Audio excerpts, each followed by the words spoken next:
2007 Chevy 2500 HD 6.0 liter V8 beast of a truck. You gotta get 2500 trucks. They're really nice heavy duty trucks for work. Got high flow cats, or actually factory cats there and there. Then it was into a single 3-inch pipe. And guess what we added? FLOWMASTER FX. That's what the guy wanted. He didn't want it too loud, not too quiet, just a nice deep rumble.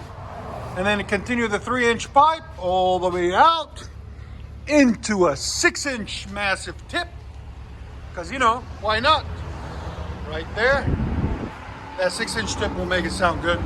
We'll give you guys a link in the description for that 3-inch FLOWMASTER FX. And hopefully if you find a 6-inch tip, we'll give you a link to it too.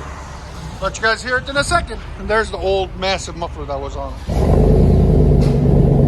Much better.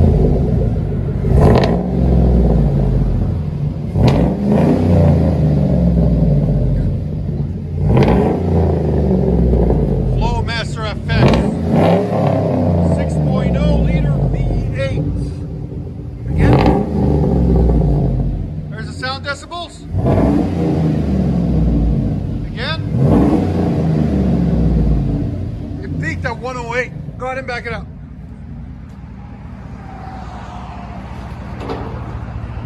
You like it? I like it. It's perfect.